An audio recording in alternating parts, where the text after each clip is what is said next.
نہ دیا جائے. جو لٹھے کا کوڑا کفن ہے وہی اسی میں اس کو دفنایا جائے. بعض صورتیں مستثنا ہوتی ہیں, بعض حالات ایسے ہوتے ہیں شہید وغیرہ کے تو اس میں ایک الگ صورت بنتی ہے, لیکن بہرحال جو طریقہ کار مسلمانوں میں رائج ہے اسی طریقے سے اس کو کفن دیا جائے. اور یہ چارپائی جو ہے یہ کوئی نجس نہیں ہو جاتی, ناپاک نہیں ہو جاتی. اگر ناپاک ہو بھی جائے تو پاک کی جا سکتی ہے, تو اس کو بالکل استعمال کیا جائے گا. اور بعض صورتوں میں اس کے استعمال اس کو پھینک دینا یا اس کو ضائع کر دینا یا اس کو صدقہ کر دینا اس کی شرعن اجازت بھی نہیں ہوگی. جیسے یہ میت ہی کا مال ہے, اب مال وراثت یہ بن چکا ہے, تو اس میں اگر نابالغ کوئی موجود ہے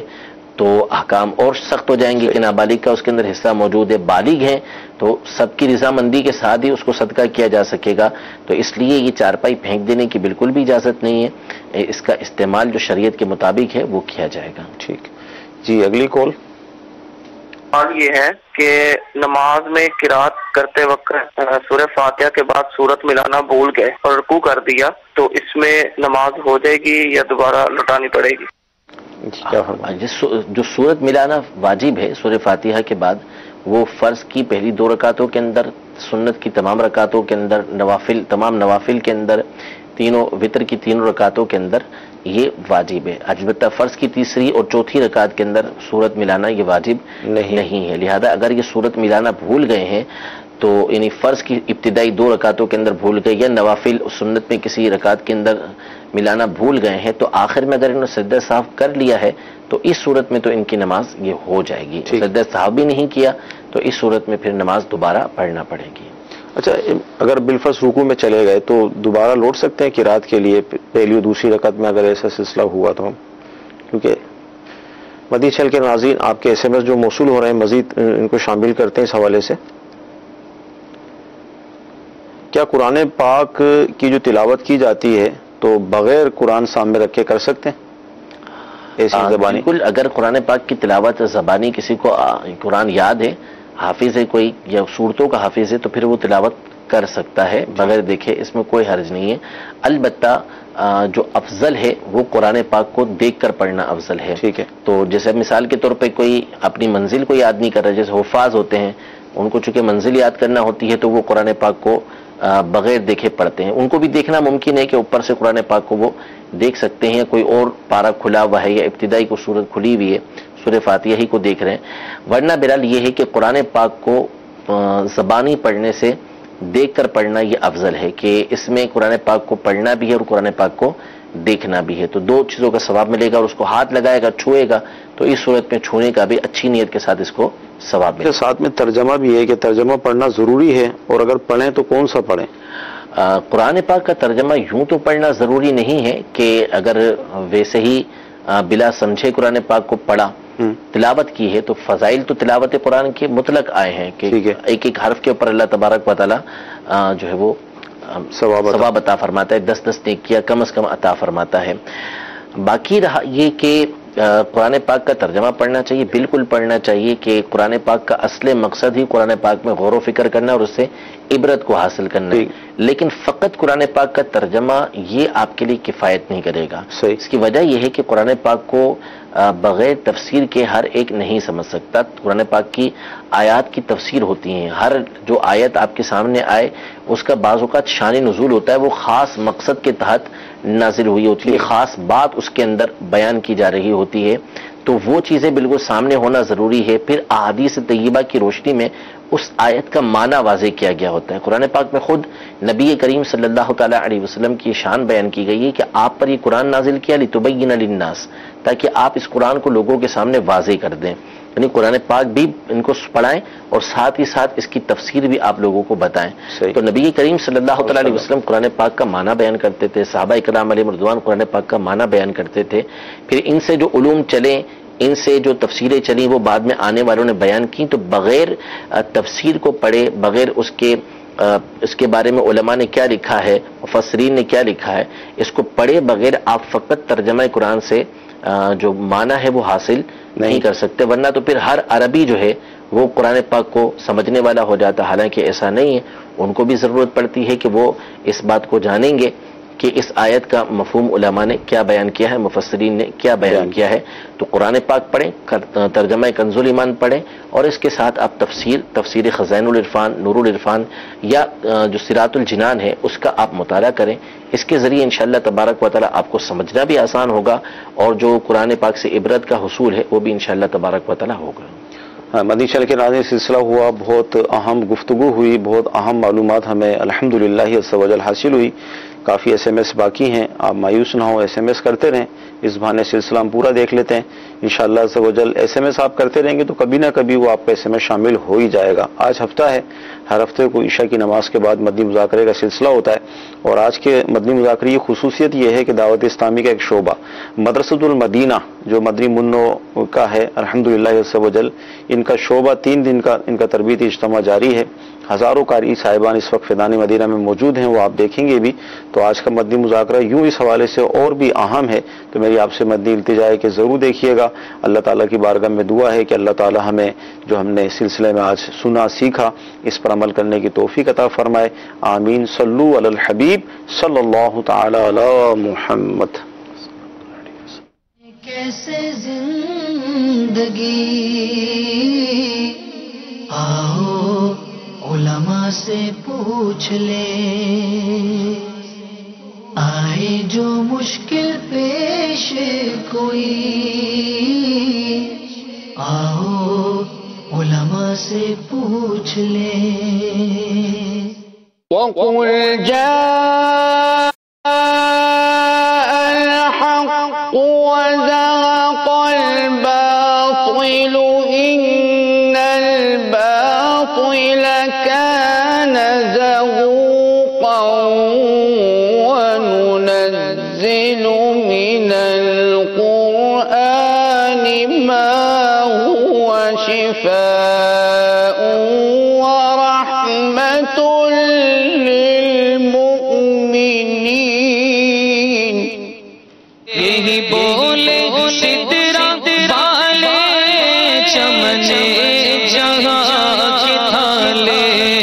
چمنے جہاں کی تھالے،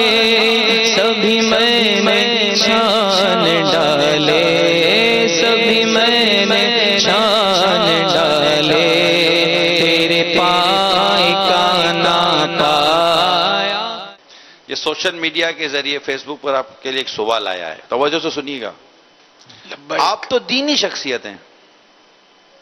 یہ پھر کبھی منہ کے چھالوں کا علاج، کبھی گنجپن دور کرنے کا علاج، اس طرح کے مختلف ٹوٹکے کیوں بتاتے ہیں؟ حدیث پاک میں خیر الناس من ینفع الناس، کہ لوگوں میں بہتر وہ ہے جو